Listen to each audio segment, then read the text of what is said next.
பிரபல ஜோதிடர் சாமிநாத ஐயர் வீட்டில் வேலை செய்யும் முனுசாமி.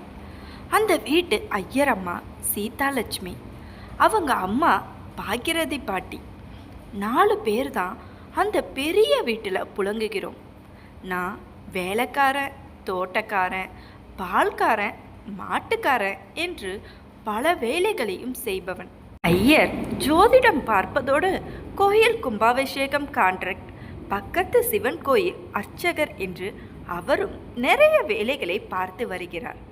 வயது அவருக்கு 40 ஆனாலும் உடம்பு நன்றாக வைத்திருப்பார். ஆள் நட்சத்திரம் பார்த்துதான் சீதா மாமியை புரட்டி எடுப்பார். அப்படி இருந்தும் அவர்களுக்கு குழந்தை கிடையாது. சீதா மாமி வயது 30க்கு கீழே தான் இருக்கும்.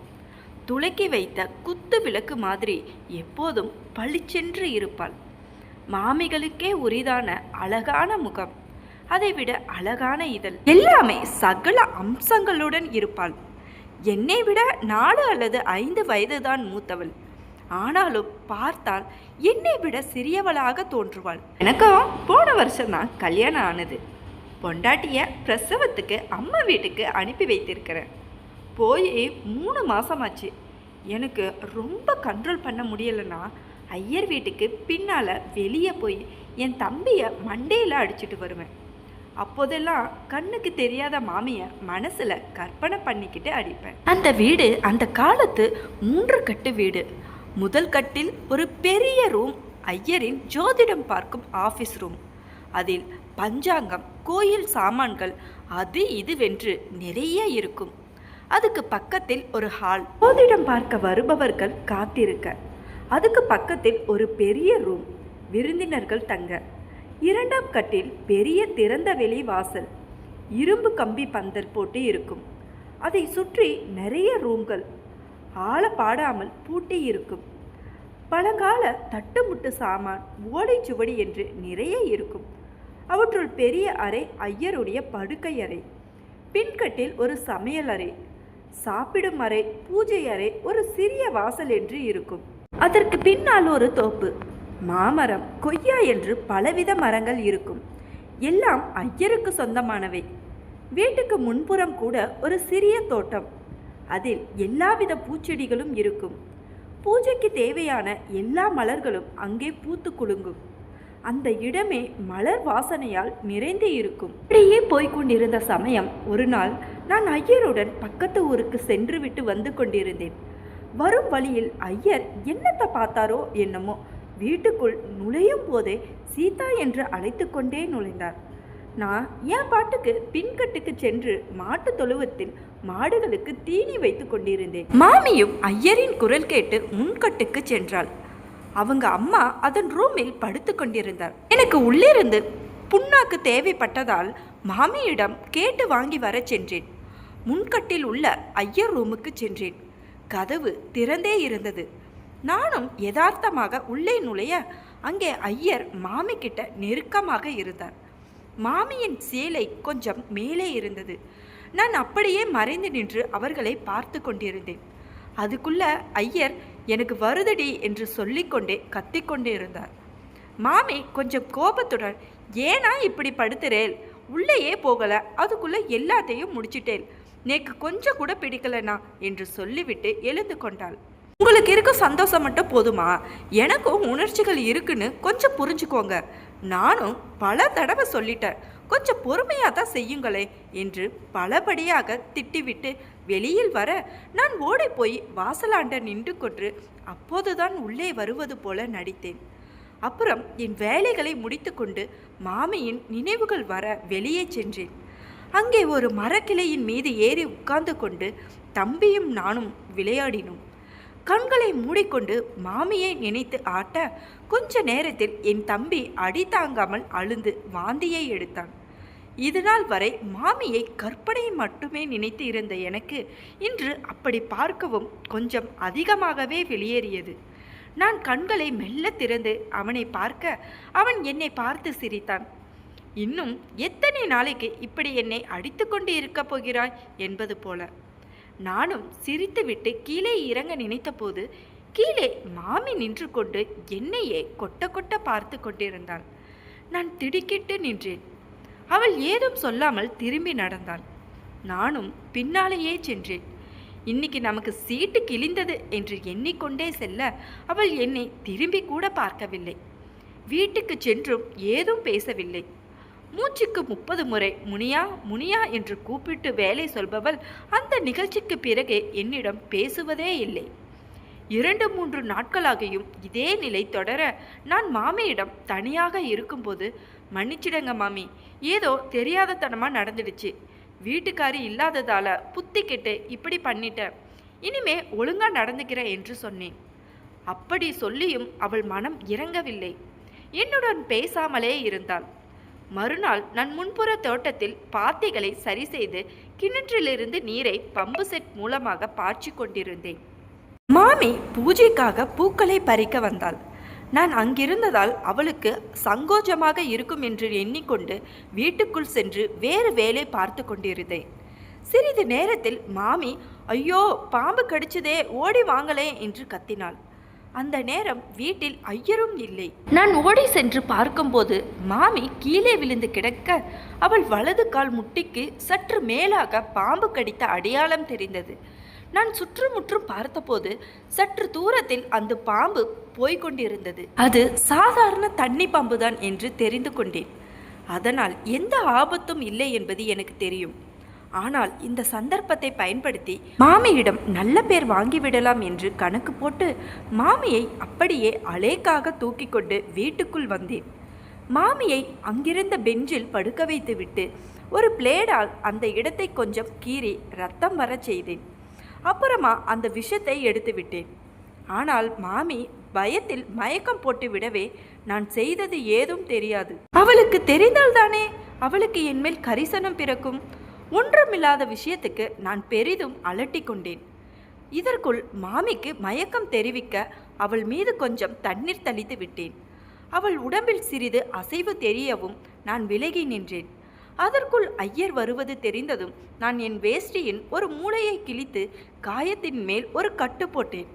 ஐயர் பதறிக்கொண்டு வரும்போது நான் கட்டு போட்டு கொண்டிருந்தேன். ஐயர் அதை பார்த்ததும் என்னடா ஆச்சு என்று கேட்க, அம்மாவை பாம்பு கடிச்சிருச்சு சாமி, நான் பாம்பு கடித்த விஷத்தை உறிஞ்சி எடுத்துட்டேன், கட்டும் போட்டுட்டேன், ஆஸ்பத்திரிக்கு போய் ஒரு ஊசி போட்டுட்டு வந்துடலாங்க எனவும் மாமி மயக்கம் நீங்கி எழுது கொண்டாள். உடனே ஆஸ்பத்திரிக்கு கூட்டி சென்று ட்ரீட்மெண்ட் கொடுத்து வீட்டுக்கு கூட்டி வந்தோம்.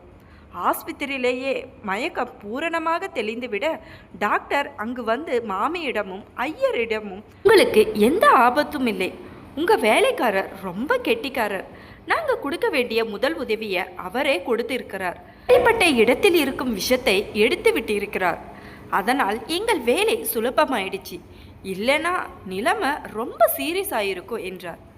மாமி அந்த கடிவாயில் வைத்து உறிஞ்சினேன் என்ற வார்த்தைகளை கேட்டபோது முகம் சிவந்ததை பார்த்தேன். பிறகு அவள் கையெடுத்து என்னை கும்பிட்டாள். நான் உடனே, அம்மா, அப்படியெல்லாம் ஒன்றும் செய்யாதீர்கள், நீங்கள் வளர்த்த உடம்பு இது, இது உங்களுக்கு பயன்படாம வேற யாருக்கு பயன்பட போகுது, அதுக்கு போய் கும்பிட்டுக்கிட்டு என்று இரு பொருள்பட சொன்னேன். எல்லாம் முடிந்து வீட்டுக்கு திரும்பினோம். அவளும் பழசையெல்லாம் மறந்து வழக்கம் போல பேசினாள். ஐயருக்கு என் மீது தனி கரிசனம். இப்படியே ஒரு வாரம் கழிந்தது.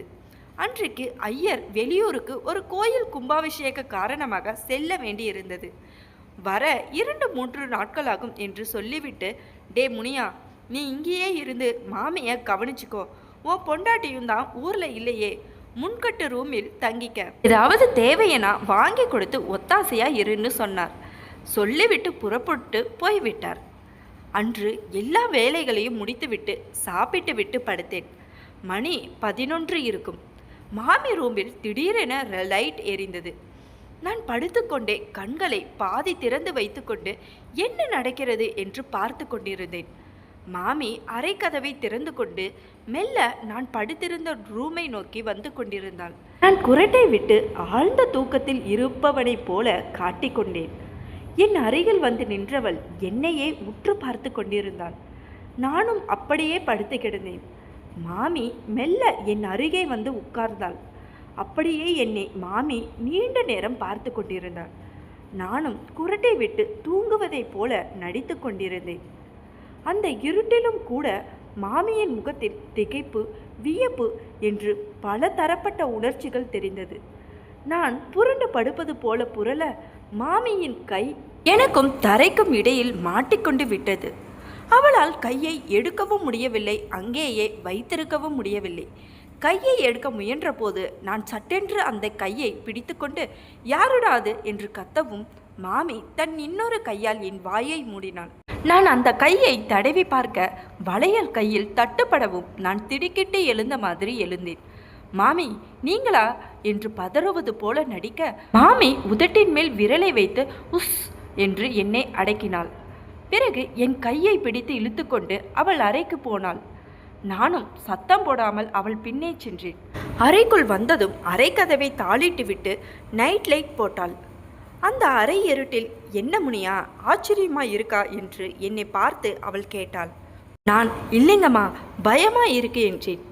இனி கதை சீதா மாமி வார்த்தைகளில் தொடரும். அன்னைக்கு நான் இந்த முனியனை எங்கெல்லாம் தேடியோ கிடைக்காததால் ஒருவேளை தோப்பில் ஏதாவது வேலையாக இருப்பானா என்ற எண்ணத்தில் அவனை தேடி தோப்புக்குள் போனேன். அங்கேதான் நான் அவனை வித்தியாசமான கோலத்தில் பார்த்தேன். அந்த குட்டையான மாமரத்தின் ஒரு கிளையில் உட்கார்ந்து விளையாடி கொண்டிருந்தான். கண்களை மூடிக்கொண்டு ஒருவித மயக்கத்தில் இருந்ததால் நான் வந்ததை அவன் கவனிக்கவில்லை. நானும் ஓசைப்படாமல் அவன் செய்கைகளை கவனித்து கொண்டிருந்தேன். சற்று நேரத்தில் அவன் என்னை பார்த்து விட்டான். பேய் அறைந்ததைப் போல அவன் என் பின்னே வந்தான். ஏதோ அவனை வேலையிலிருந்து நிறுத்தி விடுவதைப் போல எண்ணிக்கொண்டு என்னை கெஞ்சிக்கொண்டே வந்தான். எனக்குள் ஒரு திட்டம் உருவாகியது. இவனை எப்படியாவது மடக்கி போட்டு இவன் மூலமாக அதை அனுபவித்து விட வேண்டும் என்பதுதான் அது. அவனிடம் கொஞ்ச நாள் பேசாமல் இருந்து அவனை பயத்திலேயே வைத்திருந்தேன். ஒரு நாள் முன்பக்க தோட்டத்தில் பூஜைக்காக பூவை பறித்து கொண்டிருந்தேன். அவரும் வெளியே சென்றிருந்தார். என் நாடகத்தின் முதல் கட்டத்தை அரங்கேற்றினேன். எங்கிருந்தோ ஒரு தண்ணீர் பாம்பு தோட்டத்துக்குள் வந்து விட்டது. முதலில் எனக்கு பயமாக இருந்தாலும் அது தண்ணீர் பாம்பு என்று அறிந்தவுடன் பயம் போய்விட்டது. என் கொண்டையில் இருந்த கொண்டை ஊசியை எடுத்து என் கால் முட்டிக்கு மேல் தொடையின் இறுதியில் குத்தி கொண்டேன். லேசாக லத்தம் துளிர்க்க அது பாம்பு கடித்தது போல இருக்க நான் ஐயோ பாம்பு கடித்து விட்டது என்று அலற முனியன் ஓடி வந்தான். நான் மயக்கம் அடைந்தது போல நடிக்க அவனும் உண்மையென்று நம்பிவிட்டான். என்னை தூக்கி கொண்டு என் அறைக்கு செல்வான் என்று பார்த்தால் அவன் அங்கேயே என் இரத்தத்தையும் விஷத்தையும் உறிஞ்சி எடுத்தான். எனக்கோ உடம்பெல்லாம் சொல்லித்தது. ஆனால் அதற்குள் ஐயர் வந்து சேர்ந்துவிட கலவரம் ஆகிவிட்டது.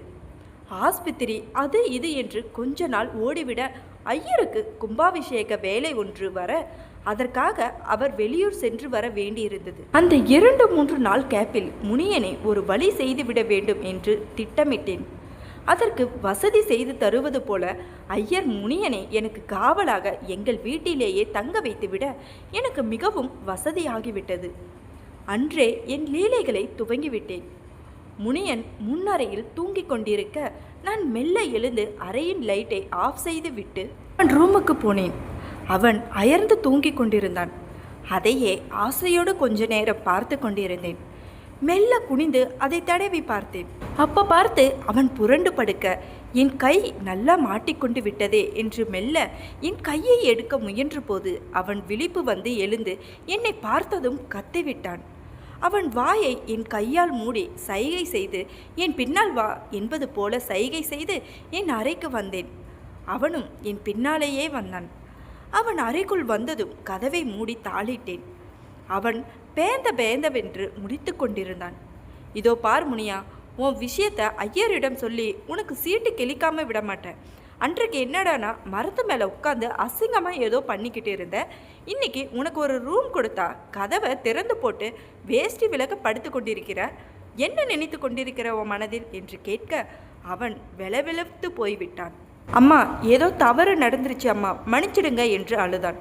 கொஞ்ச நேரம் அவனை அளவிட்டு வேடிக்கை பார்த்துவிட்டு சரி சரி இதோ பார், இதையெல்லாம் ஐயர்கிட்ட சொல்லாமல் இருக்கணும்னா உன் வேலை போகாமல் இருக்கணும்னா நான் சொல்கிறபடியே நீ கேட்கணும் என்றேன்.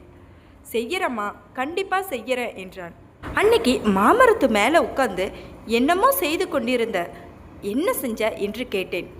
அவன் அதிர்ச்சியில் உறைந்து போய்விட்டான். அம்மா அது என்று இழுக்க இதோ பார், உன் பொண்டாட்டி ஊருக்கு போயிருக்கா, அது இது என்றெல்லாம் கதை விடாதே. இதோ நான் இருக்கிறேன், என்னென்ன செய்ய நினைக்கிறாயோ செய், இல்லாட்டி ஐயர் வந்ததும் என்று இழுக்க, அம்மா நான் செய்யறம்மா என்றேன்.